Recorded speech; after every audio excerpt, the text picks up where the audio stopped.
episode 396 of Real Life Ghost Stories, and I have 4 spooky stories for you today. And the last story comes from October the 3rd, 2024. And the first story today comes from Ian.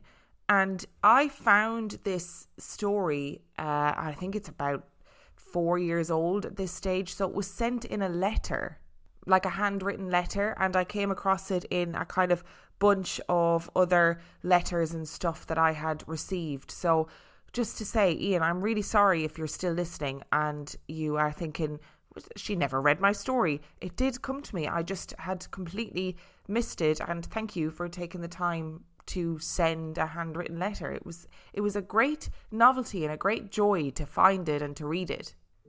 I'm 53 years of age and I live on the River Thames. I'm a historian into family trees. I found that we have an ancestor in the American Civil War as a Confederate and more. I'm very psychic and have made contact with spirits going back to the Crayford ammunition explosion of February the 18th, 1924 at Erith Marshes at Gilbert & Sons Munitions. 21 girls aged between 17 and 40 were at the factory. 11 girls perished in the flames and were buried at Erith Cemetery. I visited the graveyard. There is a big monument there. One girl, called Ethel Pullen, died aged 18, 1 week before her marriage. I saw her grave back in 2014. I stood there and said a prayer. I walked away thinking nothing of it, but I didn't realise she was following me. I heard footsteps behind me, and no one was there. I walked to the farm foods at Erith. There were leaves outside the store. I said, "Ethel, are you there?" And then I heard footsteps on the leaves approaching me. I believe Ethel followed me to my flat. Things began to happen. I saw flashing lights around me. I heard her voice calling me, "Ian," but no one was there. Then, when I was laid in bed one night, I felt a gush of an angel's wings come across my face. I was in shock. Every morning I felt her presence. She liked the smell of strawberries. I could smell it all around me. One day, on a Saturday, I went to the shops to get stuff, and I came back to my flat door unlocked. I went to open it, but I could not. She wouldn't let me in. She was behind the door, annoyed with me for some reason. She would not let me in. My neighbour asked what was wrong, and I told him. I said, "Ethel won't let me in." He was standing there watching me trying to open the door, and he said, "You better apologise to her." Apologise to an angel? So I did, and the door opened and I fell in. My camcorder picked up electrical charges around the door. My friend, who was a churchgoer, came to my flat and, like me, felt her presence and was scared and said, "You've opened a door and you may get bad spirits." And he warned me that I needed to be careful. I once saw her out of my flat dressed in her uniform walking towards my flat, and I cried, "Ethel." She then disappeared. Once I met a woman out walking with her dog. The dog was looking above my head. He could see a spirit above my head and he wouldn't leave. The dog could not move. The woman tried to move him but couldn't. He was too strong to move. She was asking him what was wrong with him, but the dog was scraping its paws on the concrete. It would not leave. Eventually he did. I've had her walking behind me, treading on wooden branches and snapping. I've had bookshelves collapse at my new studio flat. 2 microwaves nearly blew up. I think I've attracted something dark of some sort. I was at my sister's in Kent. My sister went out to get money and I stayed with the cat watching TV. There was a glass window into the kitchen, and I saw a black rubbish bag come to life, jumping all over as if someone was holding it, and then it collapsed to the floor. I got up and said, "Is anyone there?" And there was no one. All kinds of things have been going on. At my new flat, a girl called Edna Allen lived there. From the explosion, she was 17. But it's haunted by all walks of life, all through the centuries. I have photos of demons looking through the front door, a shadow of a man standing there in the darkness. My friend Heather lived next door, and she had to have an exorcist in her house. There were spirits floating across the room. We found out there was a ley line underneath the Victorian houses. I've got a tape recorder and mentioned to the girls at the explosion and can hear the voices on the tape saying things like "come to me" and the sounds of girls gasping. So Ian, thank you for taking the time to send in your story. I really appreciate it, and I apologise again for it taking so long for me to come across this story and think, oh shit, I haven't read this out. So I had never heard of the munitions disaster that happened in Erith, and I went and had a quick read about it, and it really, really was a shocking moment for the town. I think all of the girls that passed away, except for one, were from the town. So you can only imagine how many families were ripped apart in those moments. And maybe there was something about going to that graveside and saying that prayer and taking a moment to respect those girls who had been lost. Maybe there was something in that. Maybe because of that moment of respect, Ethel decided that she would look out for you, that she would kind of be there for you. And then you experience that by hearing her footsteps following you and by you hearing her voice call your name. And maybe those moments, you know, that moment where you saw her and she disappeared, that moment where you think she held the door closed, maybe that was all just her way of trying to get your attention, you know, to let you know that she's there, that she's looking out for you. And you know what it is, right? I'm just going to say it. I don't really fully understand what a ley line is. Okay, for the longest time, I thought ley lines were something scientific, but then I realised it's something that has been born in the paranormal community, and I don't really know what a ley line is. Okay, I really should look into it because I don't understand it. And story number 2 comes from Leslie. My husband Stephen and I are both UFO witnesses, and my husband's family were victims of the abduction phenomenon. But in addition to these stories, we have a ghost story too. When my husband was 15 years old, he was working as a cabinet maker with his father, who was a contractor. They were working on a Queen Anne mansion in Avalon on Catalina Island called the Holly Hill House. He was working on the kitchen cabinets by himself. His dad was working in a different part of the house. He was listening to a rock and roll station on the radio. As he was working, he felt something change. It became colder. He glanced over at the back door that had a large window in it. He saw an elderly woman walking by the door outside. She was dressed in old-fashioned clothes, and it seemed like she was in a black and white photo. She gave him a dirty look, like she was thinking, who is this person working on my kitchen? And what the hell is that outlandish music? After she passed the window, Stephen jumped up and ran out the door, but the woman had disappeared. Stephen was given an historic booklet about the place, and we have great photos of the house. We did some research about the house and discovered that only one woman resided in the house. Her name was Jenny Giddings. We found a picture of her on the web, and sure enough, it was the woman that Stephen saw. I did think we were going to be getting a full-blown alien abduction story there, Leslie, and I was not happy. I was not looking forward to it. I've just watched the Manhattan abduction story on Netflix, which I highly recommend. It's very interesting, and realised that it was the reason that particular story was the reason that I am terrified of aliens. It's a whole thing. I'll probably do an episode about it at some point. But yes, very interesting story if you're interested in the abduction phenomenon. But this story is really fascinating. I love these short ghost stories that are really compelling and kind of come with a resolution, as in you figure out who the ghost is, who this person is. And in this case, Jenny Giddings seems to be the person that your husband saw. Really interesting that he's working away and he felt the change in the atmosphere before he physically saw her. That's really interesting. And it doesn't sound like he was primed to see this woman. Like, you guys had to research and see who had actually lived in this house previously. So it's not like he knew this elderly woman had lived in the house.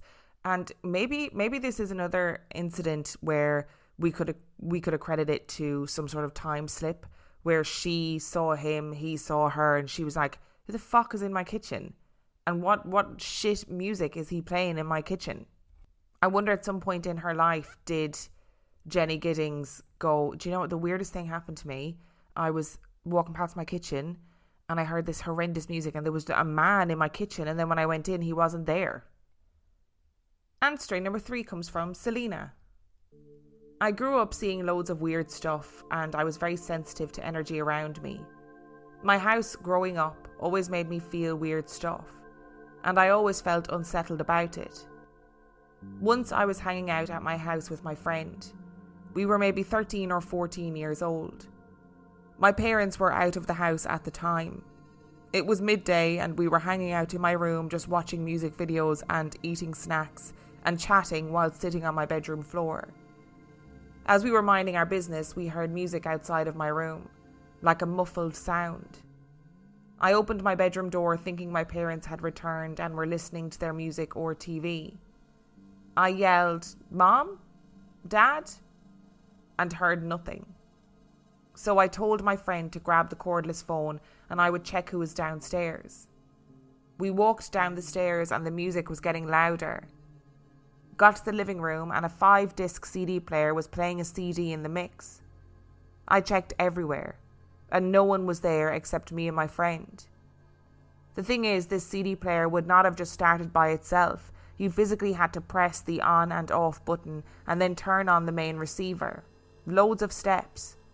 This was also not on before we went upstairs, and my parents left before we went upstairs. I turned it off and we headed back to my room.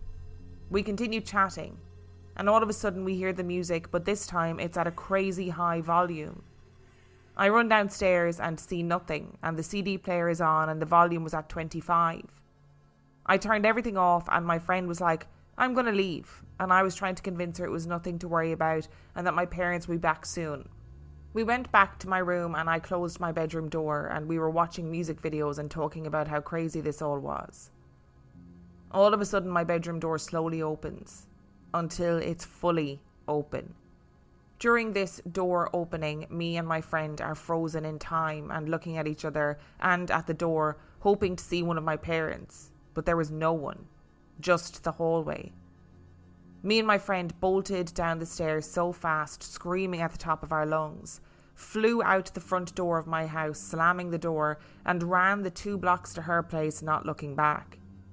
I called my parents at their friend's house and told them I was at my friend's house, and they told me they were headed home. My friend refused to walk me back to my house, so I ventured alone back home. I got home and my parents were there and I told them what had happened, and they just laughed at me and told me it was nothing and to forget about it. Years passed by and weird things continued to happen, but once my parents sold the house, they finally told me they experienced things in the house themselves, but didn't want to scare me. Oh, that age-old situation where parents are like, no, everything's fine, and then years later they're like, yeah, no, we were freaked as shit too. We were scared too. Again, this sounds like another situation where something in the house sort of desperately wants to get your attention, you know, by turning the music on again and again and then turning it on really loudly and then opening the door. It's like, oh, you're here with your friend and you're having a nice time. Well, I want to get involved in this situation. Also, how hilarious is your friend being like, yeah, I'm just going to leave. I'm going to leave you here with the ghost that's going to eat your face or whatever ghosts do. And then you leg it to her house and she's like, well, I'm not walking you back home. I'm not going anywhere back near that place. Okay, you can walk to your house of death all you want, but I'm not going there. I would love to know also, what were the things that your parents experienced in the house? You know, what were the things they experienced that made them go, shit, this place is definitely haunted? Or was it just a case of like feeling watched, kind of unsettling feelings? When we never settle for the world that's been built, that's when we drive it forward. At Cushman & Wakefield, better never settles. And our final story today comes from Ethan. I last wrote to you in mini episode number 209. I can gladly say I've only seen that thing in the ladder well once since my last encounter with it, and it was a brief encounter this time, and nothing intense. so I gave it no time of day or any space in my mind. The next experience of mine is a wild one. I'm not even exaggerating on that. I have a lot of questions myself, and needless to say, I now 100% believe in coincidences. A lot has happened in my life since my last email. My ship went into dry dock and my duties became stale and stagnant. Things had changed drastically when one day I was randomly notified that I was being sent temporarily to an overseas command. I wasn't going to be there long. It would only be for a short few months. I thought about it for a moment. Well, first of all, I have no choice, but it could be a new start.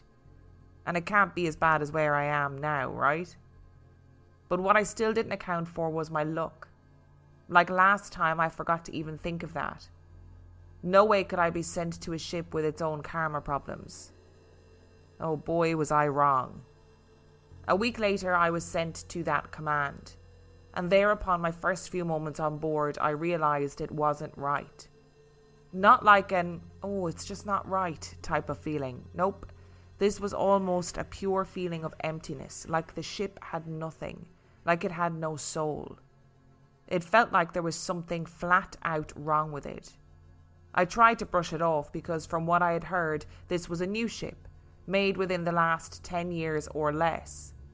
And new ships don't have ghosts. But I was still wrong. Much like the old ship that I came from, I would learn that even new ships have their ghosts too. My time on board felt quick, and I quickly learned that the empty feeling that filled its peeways and every nook and cranny of it did not in fact come from the ship itself. It was the crew. I hate to say it because they were nice people, but the air there was all them. Before my arrival, they had a period of suicides on board, all within a short time frame. It hit them hard, of course, and they were still dealing with the aftermath by the time I had arrived. After I heard about the deaths, I realised what the air was. It was depression. It was the negative energy they had all been dealing with that had just stagnated and surrounded the place. Soon the ship was going out to sea. I was doing my job and I didn't complain. I was in a new environment and was going to make the best of what I could for as long as I was there. But all I could feel was that air settling in on me. I felt like I had become a magnet to the energy, as well as they wouldn't stop telling me about what had happened. I was feeling worse than ever. And soon this command became an exact copy of my last one. I found myself having the same issues I'd been trying to escape back in the country. They were all now here as well. But there was something else besides a heavy air of sadness on board. There was a shadow. And he was one hell of a sneaky little guy. And the negativity didn't seem to faze him one bit. He was a shadow, but out of all of my encounters with shadow people, I did not feel like this one fit into a place full of such heaviness. Nor did he seem to be trying to harm me in any way. It acted almost like a gremlin of sorts. But I didn't start seeing him right away. Not until after I had had my dream. Well, it felt like a dream, only I don't truly believe that it was one. When I had arrived at this command, I had come at night, maybe past midnight. I had walked the streets out front of the base in this foreign country and I didn't see a soul. I didn't know what the streets looked like or which buildings were which at the time, and when I came on board I was told that I wasn't allowed out in town, so I was stuck and didn't leave. But in this dream I found myself walking those same streets, but in the day. I could see the buildings, their signs, and the streets were filled with people. I saw every detail in this town, down to even the cracks in the cement on the ground. As I was walking through the crowd of people, I looked over and saw what looked like a sort of a stray cat. As the people flooded around me, never looking at me, I bent down and this cat came up to me. I felt its bones beneath its fur. It was skinny, starved, and I saw its face. It looked up at me and there was something slightly off about it. It smiled a human grin like the Cheshire Cat from Alice in Wonderland before it stood up on its hind legs. The cat then slowly started to literally twist and transform into an almost humanoid figure. It stood maybe about 3 feet in height and had a hunch when it stood. Then it spoke to me. It had small hands and it politely took my hand and asked me to follow it. I felt nothing scary about this creature despite its appearance as it held my hand. It almost had an air around it like an excited child. It guided me through this crowd to the other side of the street. There it sat me down and stood next to me. It spoke. I can't remember what it said, but there was only kindness in its words. I remember that it was telling me things I needed to do and things that I had not done yet. I wish I remembered the details of what it had said to me, but what I do remember is what it said before it left me. It looked me dead in the eyes and said, "You're going to be okay. Just don't call me again, all right?" Suddenly I heard a man's voice calling, but couldn't see who it was. The animal looked up and I followed its gaze. At the end of the street stood an older man. He was waving. The creature looked to me, smiled its Cheshire cat smile, and then turned back into a cat and ran off down the street towards the man. I stood up and watched as it went to him. I couldn't see the man's face, but he continued to wave as though he were saying hello. He turned and walked away. I stepped 1 foot forward as if to follow, and suddenly my eyes were wide open and I was staring at the bottom of the rack directly above me. I was back on the ship and I was laying down in my rack. I couldn't even remember when I had gone to sleep. I was so confused. Everything in that dream felt so intensely real, from the feeling of the cat creature's fur to the paved road beneath my feet. I could have sworn I was walking outside. I looked over and realised that the curtains to my rack were pulled wide open. I never sleep with those things open at all. That's just like an unspoken rule on any ship. You always close the curtains when you go to sleep. The lights in the berthing were off, and everyone near me was fast asleep, so I knew nobody was looking at me as I slept. But the thought of being watched as I sleep, I don't like. After that dream, things changed. I started to see a short shadow that stood about 3 feet tall. It was definitely the same height as the cat creature in my dream. I would see it in the berthing.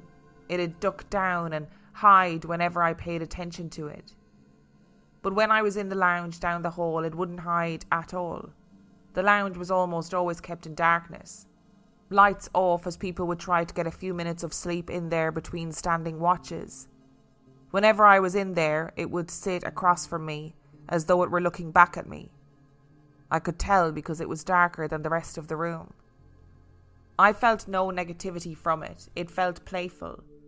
One time I fell asleep in the lounge. I had a palm stone my sister had given me. I had it kept in my pocket and had been feeling it with my fingertips as sleep slowly began to set in on me. When I woke, it was gone. There was no way anyone would have stolen it from me. I could see the shadow duck behind a chair. I was just tired and didn't need to deal with its stupidity. I yelled at it from across the room. "Give it back, you dumbass." Of course, this sounded like I was crazy to anyone in the hallway or anyone in any of the compartments nearby, but I didn't really care. I was tired as shit and I wanted my rock back. I went over to where I saw the shadow duck behind one of the chairs in the room. Nothing was there. I wasn't particularly happy with this thing now. Later on that day, I went back to my rack to get something when I noticed my curtains pulled open. It was dark in the berthing, so anyone in there was fast asleep. I looked at it for a moment. I remembered closing them before I left that evening. I quickly put my hand under my pillow for some reason, and there it was, the palm stone my sister had given me. So needless to say, the short-statured shadow was a bit of a gremlin, but it always gave me back my things. It actually took a bag of snacks from me, and I was wholly convinced someone had actually taken those from me, but yet again I found them under my pillow. Anything it took from me would reappear at the end of the day but under my pillow. It also liked to gift me random things on top of that. Whether or not these count as gifts or threats, I'm honestly still considering that myself, but I woke up to a 12-inch long pair of scissors just casually in my rack with me. No, I do not sleep with scissors, but that night I woke up to something pointy and metallic under my pillow. And when I felt it with my hand, I got even more confused. Who the fuck owns a pair of scissors this big? I really should have asked why they were there, but the first thought in my head was, what was the purpose of their existence instead? I actually went on the hunt to find out who this shadow had stolen these from. They belonged in a drawer in a cipher-locked compartment, meaning I needed a fucking password to get in there, as well as permission to enter the room. So this little guy was sneaky as hell. And yes, I returned the scissors, and yes, they wanted to know how I had gotten hold of them, and yes, I actually did tell them that I woke up to them under my pillow in the middle of the night, and that it was possibly a gremlin that had stolen them. They just stared at me, and took back the scissors without any further questions, as any normal human being would do. Other nights I'd wake up to cans of soda, or half-opened bags of candy, like they had been snatched up from people who were eating out of them.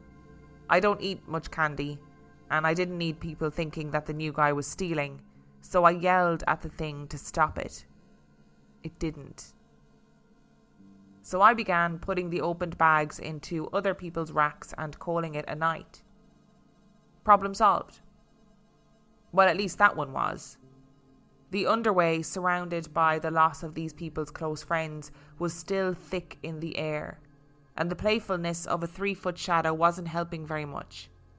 I was still falling into a deeper and deeper depression while I was there. I should probably mention this, but I just don't want to go into any major details. But prior to me being sent to this overseas command, I had just come out of a severe depression. My life had pretty much felt like it was falling apart, and my department on my ship had basically disowned me. As of writing this right now, I still haven't been back in my division for over a year and a half. When I was told I would be going to this command, I knew it was because my chain of command didn't want me around. I felt like this new command might possibly be a new start, but it wasn't. Things were just progressively feeling worse and worse. I knew that I needed help, and I knew that I needed to leave, but I couldn't ask anyone there. I remember that I thought, I wish someone could help me leave this place. Which is strange, because I look back at this moment and the cat creature said I had already asked for help. But I never did till after I had met it. Anyways, I didn't say anything out loud, but I said it to myself when I was alone. I asked for help and said that I needed to go home. I then went back to my rack right afterwards and I went to sleep. I had to be on watch in the next few hours, and I needed as much sleep as I could get. As I slept, I remember hearing 2 voices speaking to me. I heard an older man's voice and a young boy's. They kept yelling my name, and it sounded like yelling for sure. I opened my eyes, and when I did it, it sounded like they were right in my ear calling my name, and I heard the boy say, "Get up!" I snapped out of it. I found myself lying there in my rack. I could hear the silence of the birthing. I've never been in a room as silent as that birthing was that night. I rolled over, and I saw that my curtains had been pulled open. Again, I don't sleep with my curtains open. I crawled out slowly and checked the time on my phone, which had been conveniently placed under my pillow. I had been woken up almost an hour before my watch was supposed to begin. When I went to my watch that night, I expected everything to be crappy as it always was. Someone had approached me and tried to pretend that they liked me and asked me to go to the galley and get something for them. At that point, I'd had it. I was not there to be anyone's maid or fake best friend. My exact words to her were, "Why don't you go and get your own damn ice cream?" And no joke, as soon as I said that, the lights all turned off. The whole room just shut off. I then realised that it wasn't just the room I was in, but the entire ship had lost power at that moment. I stood there in the dark, confused, as everyone around me panicked. Eventually, the whole ship went into emergency mode and was trying to bring back power. Luckily, it came back for the most part, but not enough to keep out to sea. The next morning, I was told they had stood down all watches and that the ship was returning to the mainland. Once back in port for 3 days, I learned that I was being sent home. It was wild. Everything had happened so quickly, and before I knew it, I was on the first plane back to the US. I think in some ways the Gremlin shadow was trying to cheer me up, as well as I think it was a wake-up call to get my own life back in order. I don't really believe in coincidences, but I sure as hell do now. The timing of the power going off at that exact moment is unreal, and the fact I was sent home within 3 days afterwards also just blows my mind. Maybe I should be more careful the next time I yell at someone.